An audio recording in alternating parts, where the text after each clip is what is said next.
of it. Now, I always thought Dwight would be a better offensive player, but even at this stage of his career, it's nice to see him still be able to play at this level. He had 30 rebounds. The Brooklyn Nets, the team they were playing, had 46. He almost out-rebounded the Nets. Yes. Crazy. Back to our top story now, LeBron James. Speaking of numbers, 35 points, 17 assists, no turnovers.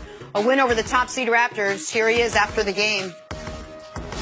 You told me a couple weeks ago that you thought your play was at an all-time high. You heard the MVP chants. What is your motivation year 15? Do you believe me yet? Do you believe me yet? Is LeBron right that this is the best he's ever played, Nick? Offensively, yes. And all the numbers back it up as far as a field goal percentage, three-point percentage, assists per game. He is going to this year break the record he already holds 2 times over for most assists per game by any forward in NBA history. His player efficiency rating for his career was the second best in NBA history, just a tick beneath Michael Jordan's. And this year, he's shattering that career player efficiency rating, nearly a 29 this season. But what I'm most impressed by with LeBron was at the very end of last night's game, the biggest play of the game, one of those 17 assists. A pass to Kevin Love when they're up 1 in the waning moments of a huge comeback where the defense collapses. He's got a guy coming. He kicks it to a guy who's been back 2 games in the corner for a 3. And why am I most impressed by that play? That wasn't his most difficult pass. That wasn't the most wow play of the game. That is the play that makes LeBron, in my eyes, the best basketball player I've ever seen. Why? Because he has removed the ego and the machismo that we associate with all-time great players, where you have to take the last shot. No, you do not. You have to make the right play.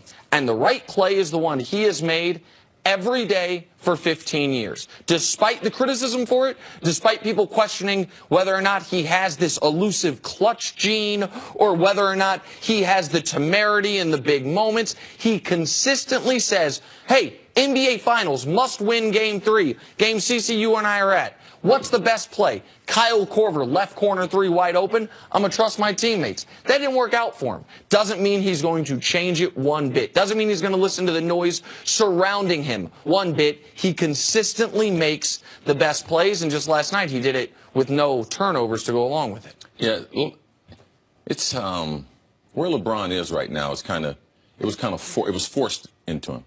They weren't expecting the Kyrie trade. Actually, they came to LeBron. LeBron said, keep the kid. We'll be able to work it out. But in the lateness of it, doing it right before training camp, it forced LeBron in. LeBron is handling the basketball more than any time in his career. Now, we know through reports and everything, LeBron's body is healthier than any other time, especially later in his career. He had some ailing back issues that he's been able to work it out with the training staff there in Cleveland. He believes that he's healthier than he has been in the year 15. And that's hard to do.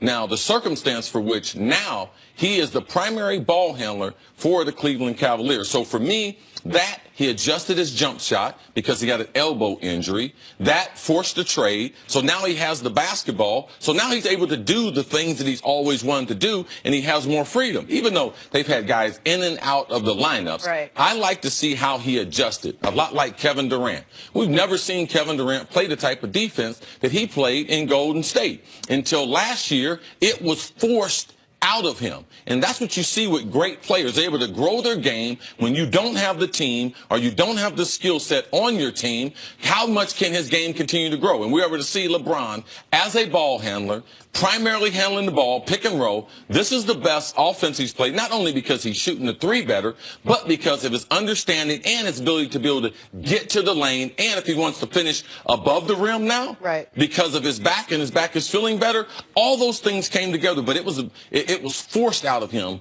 when they traded Kyrie and LeBron became the primary ball handler. Do you think this is the way LeBron would love to play if he could set it up himself? Do you think he wishes he had someone else where he doesn't know that going into every single game that if he doesn't play lights out, they're not going to win? Oh, I think every great player wants a lot of great players around them. LeBron does not want to have to score 37 points. That's what I'm asking. No, Forget he the other doesn't. players. He would love to have 17 assists every night. He does not want to have to score 37 points, but he had to last night. They played, I mean, that's, by the way, and I will be, in this regard, this part's on LeBron. Like, he was part of them playing no defense in the first half. He was part of them having to come back from 15 down.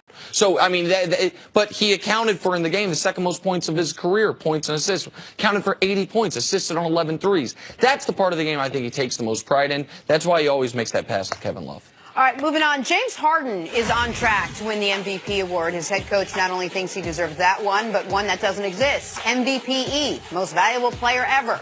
Mike D'Antoni, whom I never make you laugh, so I think I'm just going to marinate in the moment for a moment, and now let's move on.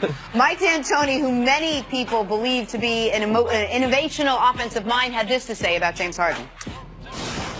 Yeah, that's the best offensive player I've ever seen. It's just, he does things. They were running guys to him. He just steps a little further back and makes a three. And just, you know, the way he can pass to see the floor, get fouls, layups, floaters, maybe a lob, maybe out to the corner. It's just, he has so many weapons.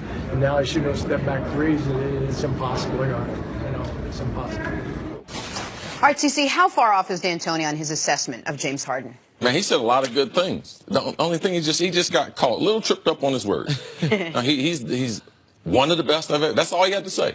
He's one of the best I've ever seen, and he would have been okay. Instead, because the question would have been today: is James Harden one of the best offensive players you ever seen? Yes, absolutely, yes he is. But I've seen players. When I was in ninth grade, my brother got drafted by the Lakers. Their center was Kareem. Forget Magic. Their center was Kareem. Kareem, to me, is the best offensive player ever. You know the reason why? Because you still don't have an answer to his sky hook. Single cover, double cover, they're still, not to the day. You still don't have it. He's the all-time leading scorer. He has the most unstoppable shot in the history of the league. So I don't know what D'Antoni's been watching, but I watch Kareem. Just go recent history. Kobe B. Bryant. To me, Kobe is a better offensive player than Harden, and that is because of a couple different things. Number one reason, he can play in the low post. Kobe had so many moves in the low post, a lot like Michael Jordan. Also, Kobe being Bryant, through a lot of his career, he played above the rim. Harden will not be known as a player that could ever play above the rim. So, of course, we can pick a bunch of players that we believe are better than James Harden. The coach got a little caught up in the moment and that everything, because I don't think people realize how far and how time ever. How big ever is. Yeah, like how long that exists. Like, that's from the beginning of time. So every person that ever dribbled the basketball, he's the best it's ever. He's all caught up in the I listen to what people say, and I just hold them to what they say, not to what I think they should say. That's what he said. If we want to talk about evers you could assign to James Harden, we can do some of those. We could have the discussion. Is he the smartest offensive player ever? I'll listen to it. Though, I mean, he's so cagey about drawing fouls. This offseason, they changed the rules because of what Harden was doing as far as getting to the free throw line. Yes. With the rip through and with the tricking you into putting your hand out and then immediately going up. His shot selection, his durability, but he, of course, is not the best offensive player ever. He's not the best offensive player Mike D'Antoni has coached. He's not the best offensive player in the history of either of his franchises, I don't believe. I think Kevin Durant, at least up to this point, is a better offensive player. They played for the Thunder. And there are a lot of people that would say in Houston, Elijah won. The dream shape. Right. You can certainly make the argument. Now, here's a discussion that I think is a fair one to have that James might be able to accomplish. Could he become the second best player at his position ever? Right now in front of him, in addition to Michael Jordan, that's why I'm saying second best, Kobe Bryant and Dwayne Wade. If we look at their 4-year peaks, show it to everyone, because I think people will be surprised. Now, obviously, Kobe and Wade did it so much longer. But in their 4-year peaks, Harden averages more points than Wade, just short of Kobe. Way more assists than everyone, and a far better true shooting percentage, where you incorporate all parts of your shooting percentage into it, than either player. Harden, now Kobe continued this for quite some time. Now, I know people are going to say, well, count the rings with Kobe. For the record, in that 4-year peak for Kobe, he only won 1 ring and only won 1 MVP. D-Wade obviously never won an MVP. Harden's going to win one this year, might win a ring this year.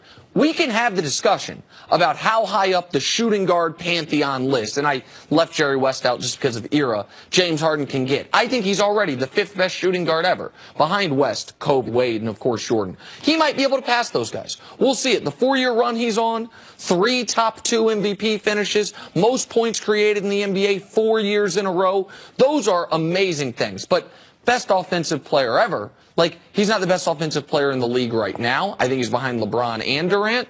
And he is, like, Cece's right. If he would have said one of the best offensive players ever. But he is, Cece, let me ask you this. He's as unique of an offensive player. I've never seen someone play quite like Harden. No, that style is very unique. And, listen. But almost to his detriment? It's not to his detriment. It's just the ever question. I mean, we're all caught up. That's all it is. I mean, he said it because this is the good news is. The good news is Harden has played so well that we could even have a conversation today with some length and be able to add some people to it. So he's played that well. His coach got him into this predicament, though. It's all his fault. Of course. And by the way, I just should note with the Kobe and Wade thing, that's purely offensively. Kobe was an amazing defender. Wade, one of the best shot blocking guards ever. Harden, obviously, on a different What's the biggest knock on Harden? What's the biggest knock on his game? His defense. And I don't think there is a fair knock on his offensive game. His biggest knock is they haven't won the postseason. Sure. Yeah. All right. Hey, coming up, would the Giants be making a huge mistake taking Josh Rosen with the 2nd pick? Chris Canny is here to give us Big man. Next on First Things First.